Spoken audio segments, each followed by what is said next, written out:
అందరికీ నమస్కారం. సీఎం రేవంత్ రెడ్డికి విషాదం, ఎమ్మెల్యేని తుపాకీతో కాల్ చేశారు. ఈ విషయాలను తెలుసుకునే వీడియో మీరు కంప్లీట్గా చూడండి.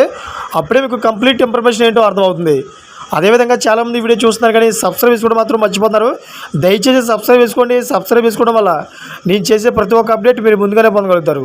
అదేవిధంగా చాలామంది లైక్ చేయడం మర్చిపోతున్నారు. దయచేసి లైక్ చేయండి. లైక్ చేయడం వల్ల ఈ ఇన్ఫర్మేషన్ మనం చాలామందికి రీచ్ చేసే వాళ్ళు అవుతాం. ఇంకా లేట్ చేయకుండా వీడియోకి వెళ్ళిపోదాం. ఫ్రెండ్స్, కాంగ్రెస్ అభ్యర్థిగా పోటీ చేస్తున్న సిట్టింగ్ ఎమ్మెల్యే కాన్వాయ్పై కాల్పులు జరిగాయి. ఈ సంఘటనలో ఆయన అనుచరుడికి బుల్లెట్ గాయాలయ్యాయి. ఈ కాల్పుల సంఘటనపై పోలీసులు దర్యాప్తు చేస్తున్నారు. అక్టోబర్లో అసెంబ్లీ ఎన్నికలు జరగనున్న హర్యానాలో ఈ సంఘటన జరిగింది. కలకా నియోజకవర్గం కాంగ్రెస్ సిట్టింగ్ ఎమ్మెల్యే ప్రదీప్ చౌదరి ఆ పార్టీ అభ్యర్థిగా ఎన్నికల్లో పోటీ చేస్తున్నారు. శుక్రవారం సాయంత్రం పంచుకులలో ఆయన కాన్వాయ్పై కాల్పులు జరిగాయి. గుర్తు తెలియని వ్యక్తులు జరిపిన కాల్పుల్లో ఆ ఎమ్మెల్యే అనుచరుడైన గోల్కీకి 2 బుల్లెట్లు గాయాలయ్యాయి.